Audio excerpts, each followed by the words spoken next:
Well, the mess you see in front of me is my attempt to show you, using vintage equipment, a vintage recipe. In this case, Julia Child's Queen of Sheba cake. Now, my name is Jordan, and I am a vintage enthusiast. I don't know if you can't tell from the practically everything about what you see, and trust me, there's plenty of things you cannot see. But this is about using as many vintage pieces of equipment as possible. You'll see a Mixmaster 11C Chrome mixer. You'll see its companion Mixmaster Junior, although I'm pretty sure this one's older than the release of that. You'll see Pyrex Flameware for a double boiler. You'll see Pyrex measuring cups. You'll see Tupperware measuring cups. You'll see Lucy's Franciscan Ivy pattern. Again, Pyrex measuring cups, West Bend canisters. You'll see one of the primary color bowls that I'll be using as a, I know, I'm so sorry, waste bowl. But we'll get over it together, trust me. It has many uses. You'll see measuring spoons, a knife, a vintage-ish, I think, this has got some age to it, 8-inch cake pan. But anyway, first I'm going to start with drying the blanched almonds that I prepared a little bit ago. So this was taking almonds that you would find at any grocery store, raw almonds with the skin on, blanching them just a little bit, and now I'm going to dry them out in my oven for maybe a minute or two before I run them through my food processor over here in the back. So you will see me stepping off camera a handful of times, but again, this is a first run. And to be good to myself, I think I will set a timer. We'll do about 3 minutes. I'm going to move this cookbook, and yes, it is the Betty Crocker picture cookbook. More on that in another episode. And I'm going to slide my Sunbeam Le Chef, if anyone ever watched Mama's Family. They have something similar to that, although I think it looks like a Cuisinart model. Anyway, let's talk about what we're going to accomplish tonight. So I am going to make Le Reine de Saba, and I apologize if my French is offensive. Please excuse me. First step is, she says, round 8-inch cake pan, 8 inches in diameter and 1.5 inches deep. Sure. And we're going to spread some unsalted butter. She doesn't actually specify, but I'm pretty sure earlier in her cookbook she talks about using unsalted butter for like greasing things. I know we're going to use some unsalted butter in the actual cake, so why not stick with unsalted? So I'm going to use a handy dandy, no I'm not, I'm going to use a little spreading knife, pop that in. Ordinarily she uses her finger, you know what, she's going to use her fingers anyway. Most people back at this time would not have thought to use a spreading brush, although I think she does. And after this, I'm going to get probably like 2 teaspoons of flour. And she usually had an impeccably clean towel. It was a terrible impression. I'll probably do another one later. We'll see how good it is. And like her, toss it off. Let's see. Let's grab some cake flour, which I keep in a smaller canister that probably was meant for sugar, but that's okay. I've got my sugar in the slightly larger one. And in the largest one over here off camera is my regular all-purpose unbleached flour. So again, this is an 8-inch by 1.5-inch cake pan that we have buttered with unsalted butter. And you're just going to run it around the rim. More on running the cake batter around the rim later, so this is really good practice. And tap off the excess in the sink if you've got one handy. Now, we'll set that off to the side. Next step, a 3-quart mixing bowl, a wooden spoon or electric beater, a 1/4 pound or 1 stick softened butter, and 2/3 cup granulated sugar. In goes the softened butter. Next comes our 2/3 cup of granulated sugar. Some recipes, I think, tell you if it's humid to sift sugar, especially if you don't think your sugar is going to be very loose or cream or be ready to go, maybe ready to pour. Again, I'm just kind of talking as I go. So I need 2/3 cup granulated sugar. I will say I'm fairly certain that in her cookbook, the French chef cookbook, it's actually a different ratio. Aha, this is why I set the timer. To help dry out my almonds. Nope, they're still kind of wet. but I also have my oven. Let's set another timer. I'm going to get into issues with that oil probably wanting to stick, but there you go. I think in her show she uses a slightly different recipe for the Queen of Sheba cake. I know you should never really let it settle, but that's 2/3 of a cup. This is a Pyrex dry measuring cup. You'll notice that it does not have a spout. Here is the spouted version for liquids. It goes a little bit above the 1 cup measure and it makes it easy to pour. This is definitely more of a dry measuring cup. Still very useful. I use it often. You'll also see it in the Betty Crocker picture cookbook under kitchen tools. You'll see a non-lipped measuring cup, and it happens to be this one. This was a cool find when we moved my sister to California. Shout out Jill. And we found it in an antique store, I think in, was it Old Town Temecula or Old Town San Diego? Probably not San Diego, I don't know. Anyway, I'm gonna pour this into our mixer bowl. Let's just pop the lid on that. Pop this in the mixer. Actually, you know what? I'm gonna cream up my butter first. This is speed 8, the creaming speed. I'm gonna let that go a little bit. I'm gonna check on our almonds. Give them a little bit of a toss. They're looking pretty dry. So I'm gonna set these over to the side to cool just a little bit. Pop that first timer on the almonds off. Oven is still set to 350. Taking your spatula, just make sure that the butter is getting creamed in the large bowl of the mixer. In fact, I'll turn it off, make sure I'm getting as much butter back in the mix as possible. Oh look, dual purpose, we love that. I'm gonna let this go a little bit on slow. I'm gonna let that kind of get worked in before I go and just whiz the heck out of it. Next step, why don't we take a look further down our recipe. I skipped the 4 ounces or squares of semi-sweet chocolate chip melted with 2 tablespoons rum or coffee. I'm going to measure that out to about 2/3 of a cup of the semi-sweet chocolate bits, because I recall reading I think 1/3 of a cup by volume is 2 ounces in this case. So we'll stick with the 2/3 sugar, the 2/3 semi-sweet chocolate bits, and even if it's just a little bit more, that's all right. I think we'll be okay with that. We'll set this off to the side. Love semi-sweet chocolate bits. Again, always get your preferred brand of chocolate. I actually find that the plain baking chocolate that most of us grew up with for things like German chocolate cake or brownie recipes, or the stuff that comes in the 4-ounce bricks, you know, the baking chocolate. Oh, what the heck, I've already said Pyrex. Baker's chocolate, I actually quite like it. Their plain unsweetened chocolate in the orange box is really good for just like general chocolate baking, like a fudge cake in the Betty Crocker cookbook using Baker's chocolate is actually really good. But in this case, I think I'm using, I think this was Hershey's. It's pretty good stuff. And plus it's classic taste we all grew up with. All right, I'm gonna stop that for a second before I hit it on high, or rather speed 8, and I'm going to measure out 2 tablespoons dark rum or coffee. In this case, I'm gonna do rum, because honestly, this cake tastes better with the rum in it. It's a little more leaning towards serving perhaps adult friends as opposed to kids, but if you're not too hung up on 2 tablespoons of rum and whom and how it may affect, no worries. So I'm going to throw this, well, no worries to you, I suppose. No worries to me. I'm telling you, use your discretion and judgment. I'm going to pop this over my double boiler. I've got my water just below the simmer, and I'm going to leave that there for a couple of minutes. And now we're going to move on. So let me move this off to the side.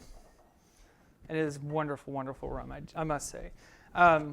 Next, I'm going to separate some eggs, and I'm sure you've seen this done before, but I'll show you anyway. Now I'm going to take the time to separate my eggs, and I'll make sure that I have the yolks good to go and the whites good to go in 2 separate containers. The yolks are going to join the sugar and unsalted butter in here in a minute. I'm talking too much here in a second. So I'm going to let stuff go, and you're just going to kind of watch me progress. So I'm going to turn this on high, speed 8, to cream the butter and sugar. I'm going to separate 2 more eggs, the whites separate from the yolks, because the whites we will be beating up later on as part of the puff or lift aspect to our chocolate cake. As those almonds are cooling, I will go check on them here in just a little bit while this is creaming, because I'm going to want to pulverize those almonds. I may save some for decoration later on. In fact, I'll probably save like 8 or 10 for decoration. So here we go.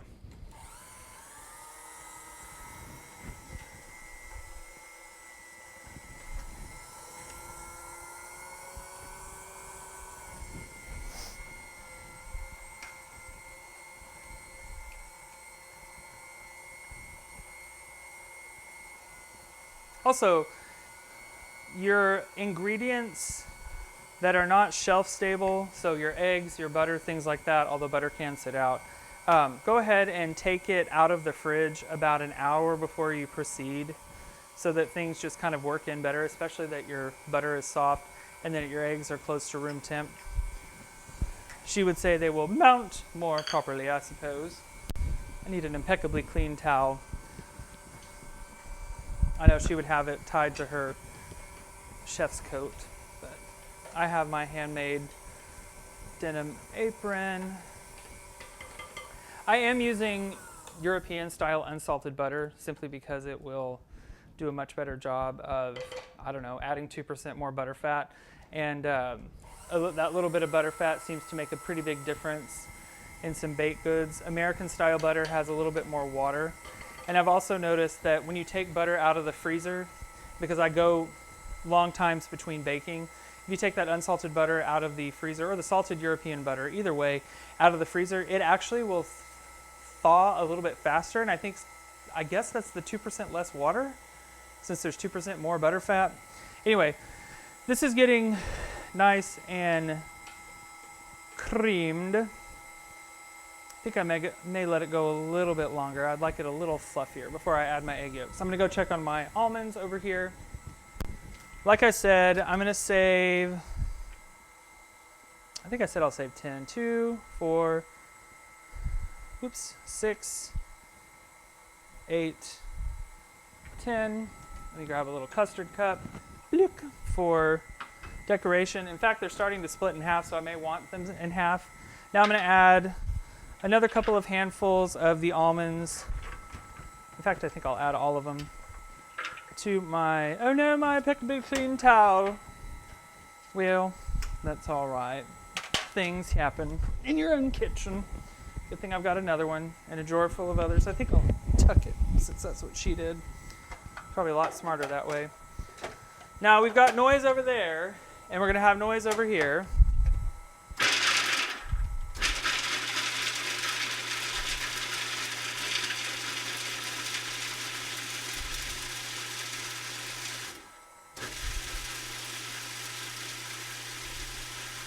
You want to stop and periodically check your almonds because we're going after pulverized here, not almond butter. No, these need to go a little bit longer. And yes, this is a Sunbeam food processor. And yes, I am aware I'm standing next to a KitchenAid heavy-duty mixer. And yes, that's a wearing blender, but it sure is good.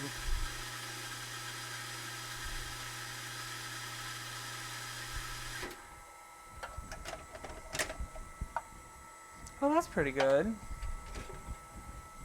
So, pulverized in a sense that we've got a really nice grind going on here.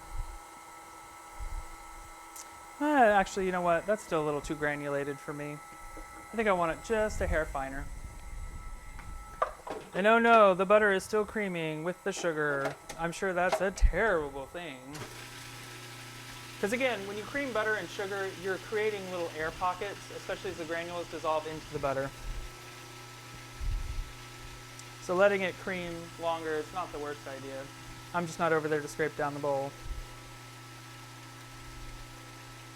Such pleasing sounds.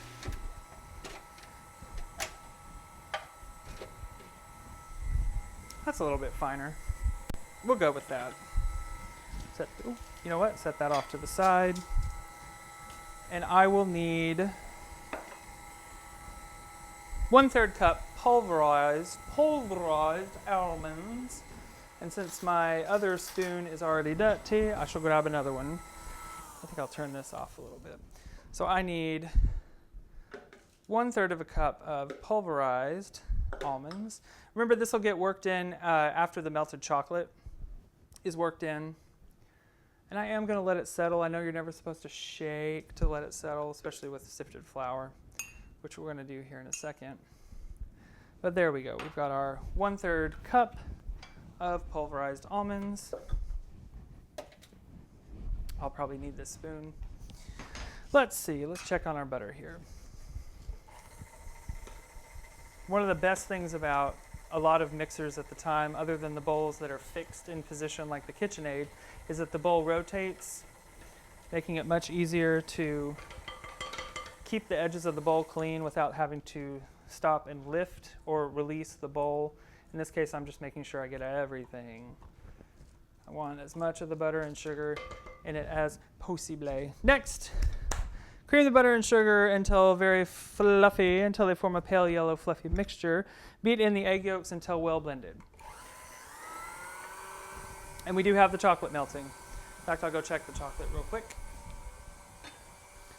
You're supposed to do it off the heat. It is now off the heat. Hopefully we haven't scorched it. I forgot that part.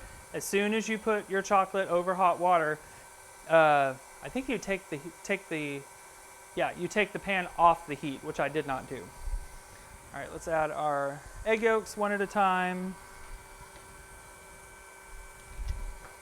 Probably be best to scrape down the bowl after each addition.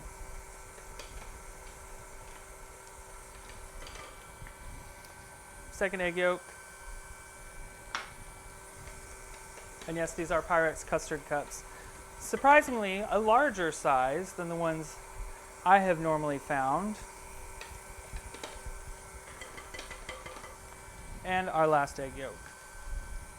And I'm going to let that just roll, baby. Ooh, nice. Now I can keep my butter separate. We have our egg whites here that we're going to beat up a little bit later with some sugar.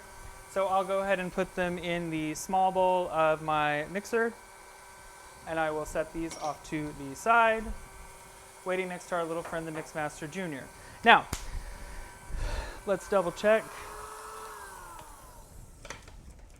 Why did I do that? There we go. I'm sure you've done that a time or two in your kitchen. So let me clean the side of my bowl and make sure as much of the egg yolk sugar mixture is getting worked up. Doing a really good job. I mean, why wouldn't it do a good job? It's a mixer.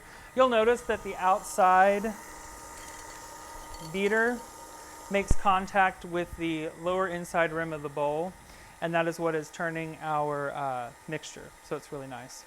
And I didn't have it all the way over to the large bowl. This looks pretty good as far as I'm concerned. It's quite nice, very gloopy and fluffy. And of course, tastes good too. Who knew that egg yolk, butter, and sugar would taste good together? I mean, oh my goodness, don't taste anything raw that hasn't been baked. Or do so at your own risk. I think...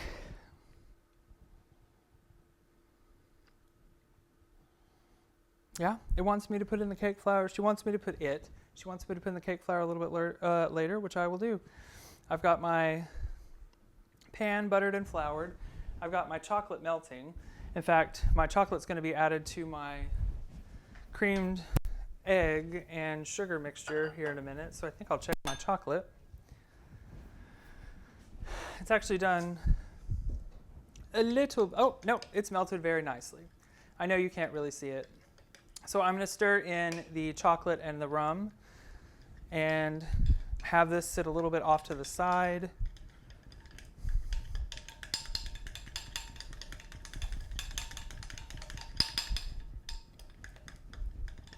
Quite nice. That smell of the chocolate and the rum. It's funny. I think the rum takes the semi-sweet aspect a little bit deeper, darker in flavor. since rum has such a wonderfully deep, dark, savory quality, of course it's a natural pairing. Not surprised at all that it would be a natural pairing with chocolate. Okay, so that's actually good to go. My pulverized almonds are good to go. I'm going to need almond extract here in a minute. Let's go ahead and get ready with our egg whites, but first I'm going to go ahead and sift my cake flour. So like I said, in my smaller canister I have cake flour, and her recipe calls for 3/4 of a cup of sifted cake flour. I'm going to put that directly into my sifter and sift over my cup. Excuse me, my 3/4 cup.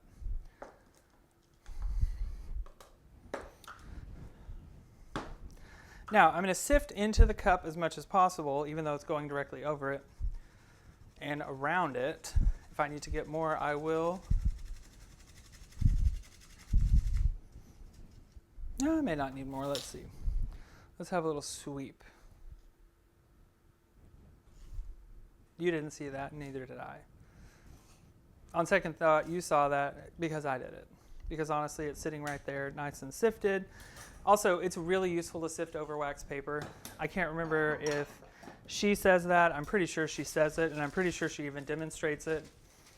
It makes life so much easier. And so I try to keep wax paper in the larger flour bin, and now I will keep it in the smaller flour bin. And if this lid would fit a little, that kind of does. Cool. Next. Beat in the egg yolks until well blended. Beat the egg whites and salt in a separate bowl until soft peaks are formed. Sprinkle on the sugar and beat until stiff peaks are formed. Directions can be found on page 129. 159. All right, so let's take our little friend here, the Sunbeam Mixmaster Jr.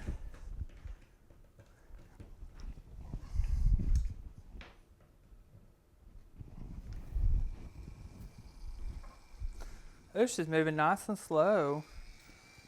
A little bit faster. There we go. Move this over here. I'm going to start the process of just breaking up the egg whites. I'll need a pinch of salt and just a pinch. That was a little more than a pinch, but that's okay. We're just going to let this go, and it may take a minute, but you're seeing it happen in real time. And we're on the highest setting of 3, beat whip. And I should have some cream of tartar since I'm using a glass bowl, because my egg whites will slip. So I think I will go grab some cream of tartar. I forgot. We'll do a knife's edge cream of tartar. You need an acid to help stabilize the egg whites. Lemon juice works too in a pinch. Let's keep this utility knife. Lemon juice works well in a pinch too. Because you need an acid, I need something to set this on. There we go. And it will take what it takes. So let's go over the recipe a little bit and some of the objet de vintage. I have no idea why I did that. I'm so sorry. Let's talk about a little bit what we're doing here. So I'm using Julia Child's Mastering the Art of French Cooking, Volume 1. I'm sure it is very known to a lot of us who appreciate good food and good cooking, especially really good cooking using American ingredients, since that's what Julia Child was after. This recipe calls for an 8-inch cake pan that has been buttered and floured, 3 eggs separated, so 3 yolks, 3 whites. I'm beating up the whites separately. 1 stick of unsalted butter, 2/3 cup of granulated sugar, and you cream your butter and your sugar together and you add your 3 egg yolks. You will also need 1/3 cup of pulverized almonds, some almond extract, sugar that will eventually go in your egg whites, and sifted cake flour and semi-sweet chocolate and dark rum. It is a wonderful, wonderful, wonderful cake. I have hit soft peaks. She says now to blend in a tablespoon of sugar. Oh, nope, I need that for my almond extract here in a second. I'm going to beat in the granulated sugar to the egg whites until I get stiff peaks. Doing a pretty good job, you got to admit. Why wouldn't it? It's a mixer. Again, I think a lot of people look at vintage things and go, oh, I could never use that. I'm like, its job is to literally beat things. From a cooking perspective, I should say. So we want stiff peaks, pull it out, kind of soft. We'll go a little bit more. So I'm using a Sunbeam Chrome 11C Mixmaster and a Chrome Mixmaster Junior as part of my vintage set here. I have other vintage mixers that will be introduced in the course of time. Behind me, you'll see the Coffee Master Stiff Peaks. See it? Stiff Peaks. Off we go. Setting that off to the side. We have our egg whites stiffly beaten. We're going to work in our chocolate. Let's see. With a rubber spatula, blend the chocolate mixture into the butter and sugar mixer, then stir in the almonds. So time for our chocolate to go in.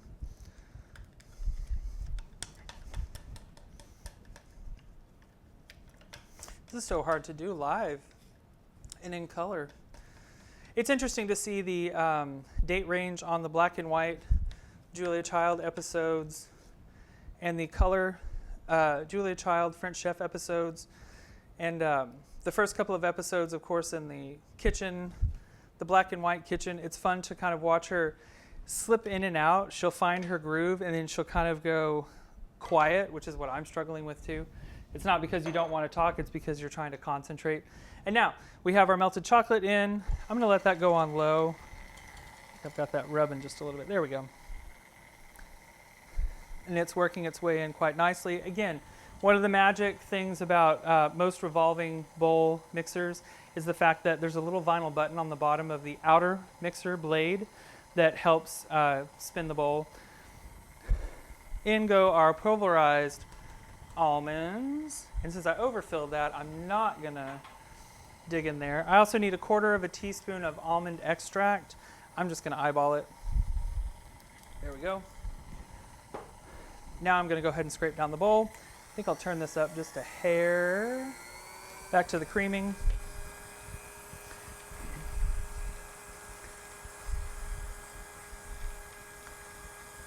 Scraping the bottom of the bowl too is very useful, because you're going to find that even with the best mixer, not every little edge of the blade can get to the bottom of the bowl. Even in the KitchenAid stand mixers, which I have 3, I have the 5-quart raising and lowering feature over there that I found at a thrift store, had the motor rebuilt at a restaurant supply store, and they were happy to do it. It was a little expensive. I only spent $45 on the mixer, the 3 beaters, plus 2 of the metal bowls that came with it. But I think I spent about $180 on the motor rebuild and the greasing and checking on.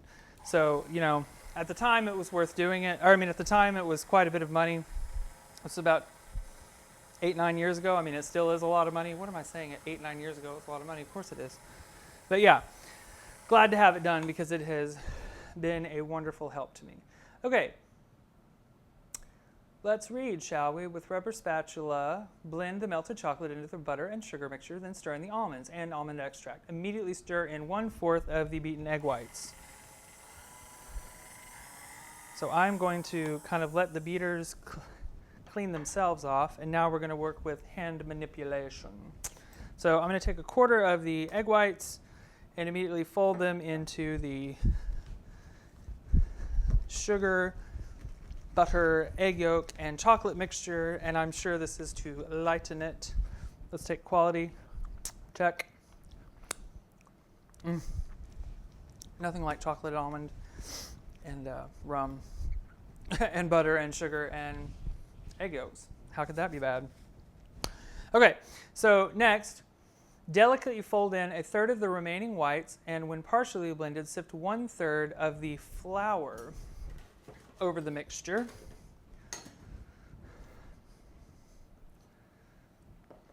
I'm doing it a little bit backwards because I grabbed the flour first. Although, it's not the worst idea to kind of maybe work in the heavier before you work in the lighter, so that the lighter has to cut through the already heavy agent, another quarter of the egg whites.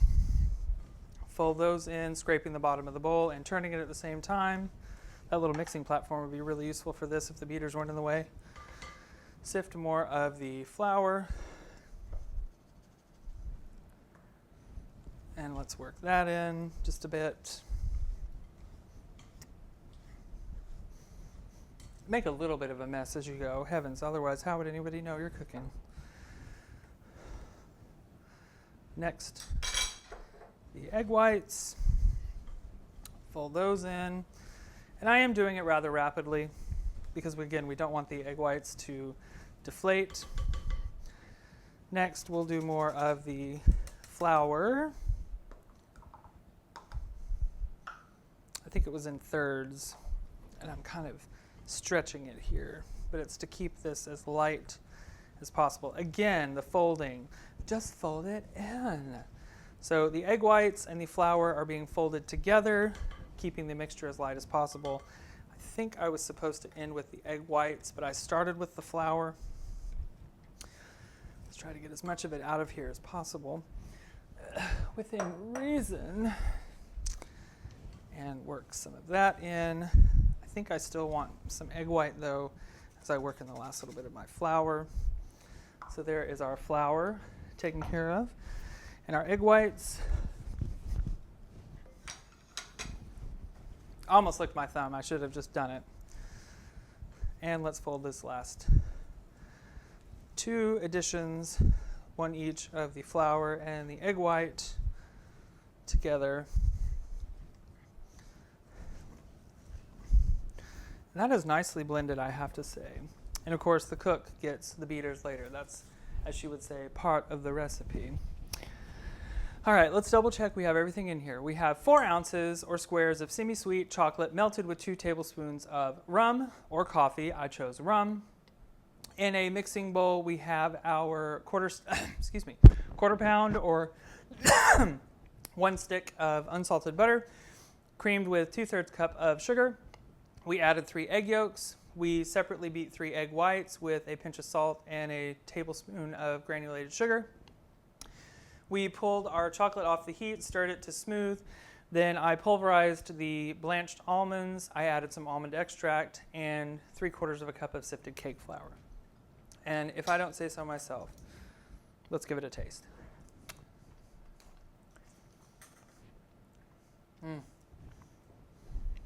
I could almost do with just a hair drip more almond flavor, and I think just a drip more rum. I know, heresy to do it now that I've folded all of that in, but again, we're talking home baking. This is for us to enjoy. We'll kind of fold that in and just around just a little bit. See if we can get it noticeably different. Yeah, I could have done just a little bit more, I think, earlier in the recipe. Now, let's bring this into our prepared cake pan. You'll note in her recipes for her cakes, especially this one since this is so heavy, the rise is being achieved by the beaten egg whites. And so you will run the batter around the inner rim of the bowl so that as it puffs, it actually has something to grab onto. It's kind of like why you line a souffle mold, if it's a savory souffle, with say like pulverized cheese, like really, really finely grated Swiss cheese. Say if you're going to do a cheese souffle, you want it to have something to grab onto. And this will make a nice, dense, happy cake. You know what? I am going to lick in front of you. It's delicious. Now, we take the batter, we run it up along the edges so that the cake will puff. And I just remembered why it looks like I have so much batter is because I used extra large eggs instead of large. I have a pizza stone in the bottom of my oven to help even out the heat, although it has to be preheated for about an hour. I'm going to set my timer according to the recipe for 25 minutes. And I will see you back here in a little bit. So I'm going to do some cleaning while the cake bakes.